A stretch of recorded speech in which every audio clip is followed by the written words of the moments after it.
双月通仙。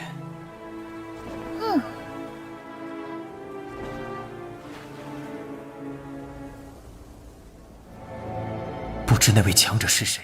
Alright guys, balik lagi sama Ketua Sekte. Gimana kabar teman-teman semuanya? Baik-baik aja ya kan? Nah, di video kali ini kita akan kembali melanjutkan pembahasan alur cerita Donghua Balted Through the Heaven episode 187 ya guys ya. Tapi sebelum lanjut ke alur ceritanya, kita rekap tipis-tipis dulu episode sebelumnya. Dengan kultivasi doseng, Yao Chen dan Xiaoyan berhasil mengobrak-abrik cabang Aula Jiwa, bahkan menyelesaikan dendam lama kepada Mugo. Sampai akhirnya, meskipun Tianzun pertama turun tangan menghadapi Xiaoyan, bahkan melepaskan berbagai teknik andalan, Xiaoyan dengan mudah mengatasi hal tersebut, sehingga menarik perhatian wakil Aula Jiwa. Terus gimana sih kelanjutan alur ceritanya? Penasaran ya kan? Jadi langsung aja cari posisi rebahan yang paling nyaman, siapkan cemilan, inilah waktunya kita baku hantam.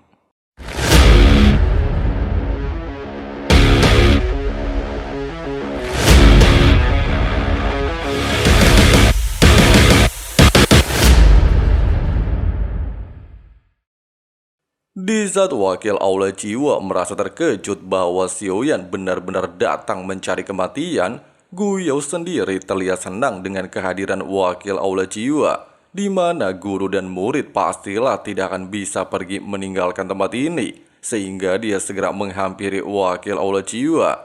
Namun sayangnya, sang wakil justru mengungkapkan rasa kecewa terhadap Gu Yao dan menegaskan bisa-bisanya tempat ini dihancurkan sama orang luar. Oleh sebab itu, wakil Aula Jiwa tanpa basa-basi memberinya sedikit pelajaran.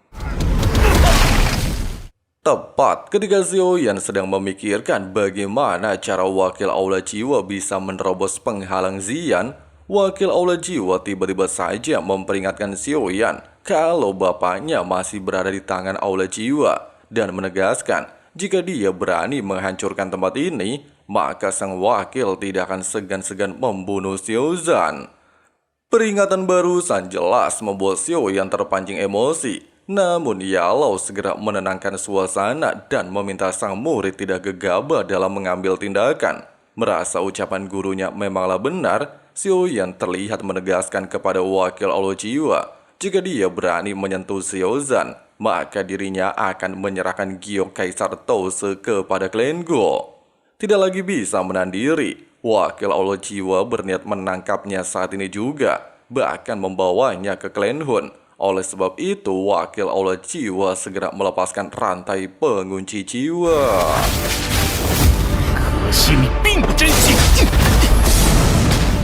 Melihat Xiaoyan dalam situasi terdesak, Yao Chen pada awalnya mencoba untuk memberikan bantuan. Tapi sayangnya, wakil Aula Jiwa dengan cepat menghentikan tindakannya. Bahkan serangan tersebut berhasil melumpuhkan Yao Chen, sehingga pandangan Aula Jiwa kembali fokus menargetkan Xiaoyan. Untuk menebus dosa Gu Yao, wakil Aula Jiwa bersedia memberikan satu kesempatan untuknya, di mana Gu Yao diharuskan menahan pergerakan Yao Chen, sementara dirinya akan fokus dengan tujuan awal yaitu menangkap Xiaoyan. Tepat di saat Gu Yao menjalankan perintah wakil Aula Jiwa, duel sengit antara Xiaoyan melawan wakil Aula Jiwa tidak lagi bisa terhindarkan, bahkan memaksa wakil Aula Jiwa melepaskan kurungan pengunci jiwa, sehingga membuat Xiaoyan kembali dalam situasi terpojok.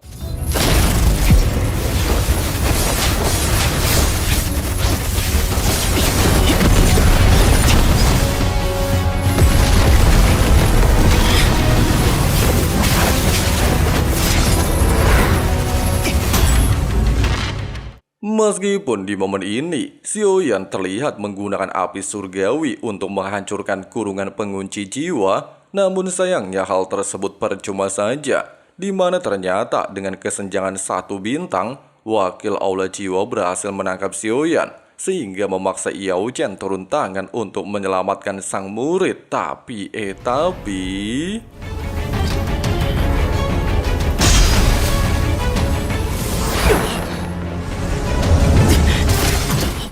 Tepat ketika wakil Aula Jiwa hampir saja membunuh Yao Chen dan Xiaoyan, Kaisar Naga alias Ziyan muncul di waktu yang tepat memberikan bantuan, serta memberikan pukulan hangat kepada wakil Aula Jiwa. Kemunculan Kaisar Naga Void kuno jelas mengejutkan wakil Aula Jiwa. Pasalnya bagaimana mungkin dia bisa tiba di tempat ini, sehingga wakil Aula Jiwa meminta Ziyan tidak ikut campur dalam urusannya. Jika tidak, maka Ziyan akan menjadi buronan Aula Jiwa. Bukannya gentar mendengarkan ancaman tersebut, Ziyan tanpa terduga melepaskan ulti Aldos, sehingga membuat Aula Jiwa terbirit-birit pergi meninggalkan tempat ini. Meski Ziyan sempat melakukan aksi pengejaran, hanya saja wakil Aula Jiwa berhasil meloloskan diri dengan kemampuan ruang spasial. 一点都不好玩，这家伙这是。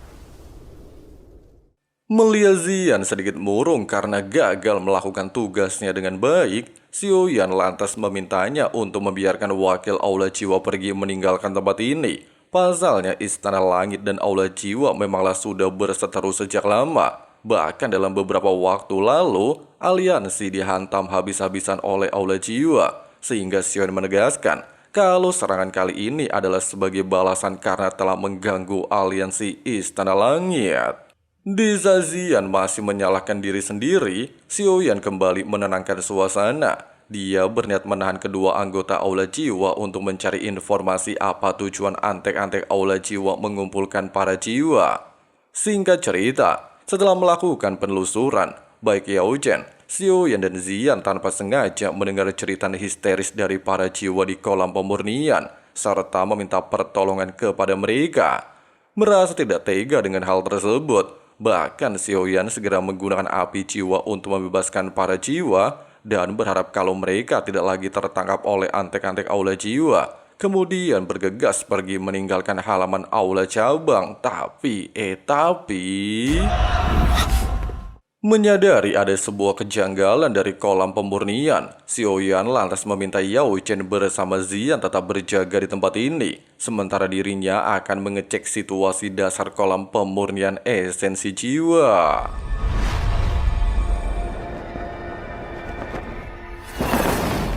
Setibanya di dasar kolam serta menemukan sumber jiwa barusan memanglah berasal dari benda aneh, Xiaoyan segera menggunakan kekuatan jiwa untuk memeriksa benda tersebut.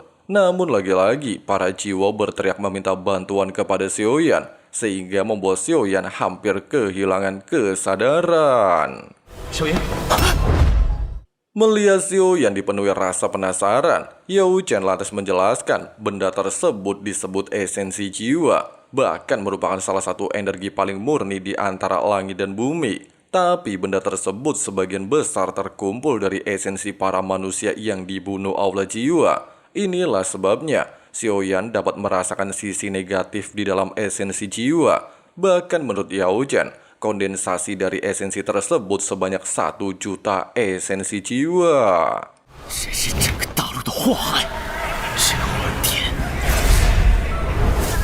Yao Chen menambahkan, benda tersebut terbentuk dari energi pembantaian. Jaraknya tidak boleh berdekatan dengan langit dan bumi. Tapi dikarenakan telah muncul, serta Xiaoyan menjadi orang yang ditakdirkan untuk mendapatkannya, si Abah lantas meminta sang murid untuk menyimpan esensi jiwa.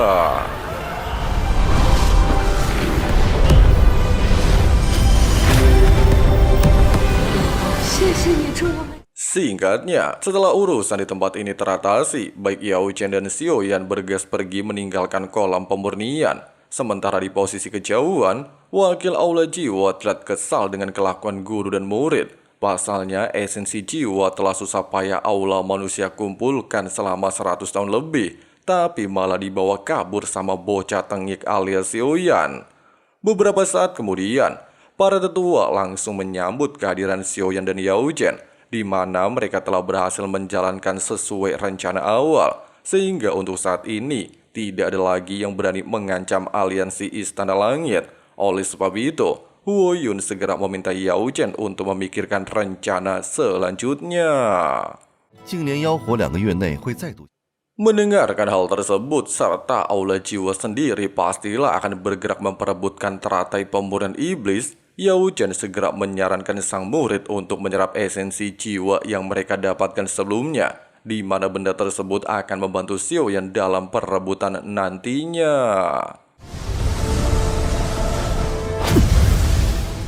Hanya membutuhkan waktu selama 2 bulan, Xiaoyan pada akhirnya berhasil menyerap esensi jiwa, bahkan membuat kekuatan spiritual Xiaoyan mencapai tahap surgawi dan menimbulkan gelombang jiwa begitu luar biasa edun.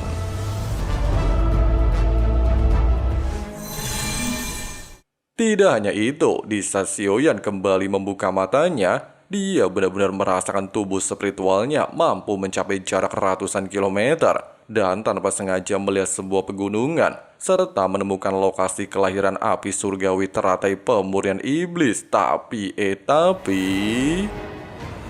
Xiaoyan. suara barusan ternyata berasal dari Aula Jiwa. Tujuannya jelas untuk merampas inti jiwa yang baru saja Xiaoyan peroleh dari Aula Cabang Manusia. Namun bersamaan dengan hal tersebut, sosok misterius tiba-tiba saja menghancurkan kemampuan ketua Aula Jiwa. Selain menegaskan tidak pantas melawan generasi muda, sosok misterius tersebut juga meminta Xiaoyan untuk pergi meninggalkan area tersebut. 双月同线。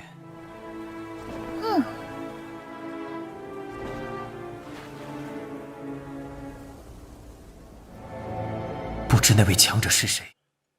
Nah guys, begitulah pembahasan alur cerita Donghua Balta Truth the Heaven episode 186-nya. Gimana guys menurut kalian? Bener-bener mirip ya kan sama spoiler yang udah Mimin sering buatkan. Dan buat teman-teman yang masih penasaran, gimana sih kelanjutan alur ceritanya? Atau spoiler episode 188, kalian bisa cek playlist daftar spoiler BTTH ya guys ya. Oke lah, mungkin segitu dulu untuk pembahasan hari ini. Terima kasih banyak buat teman-teman yang udah nonton videonya sampai habis. Tetap semangat puasanya ya guys ya. Di sini Abang Frank undur diri dulu, mau rebahan santuy. See you and bye. Is this an argument or just the start of it? Either way, I don't wanna be a part of it. Can I just get some space? I don't have the heart for this. I can't be picking up the pieces, fixing scars from this. Is this an argument or just the start of it? I wanna drive away so I can be so far from it. I wanna find a place where no one breaks their promises, or maybe drown myself in something that is bottomless. Take me back to a place where I felt at home. Take me back to a day when we weren't alone. Take me back to an age when the world felt small.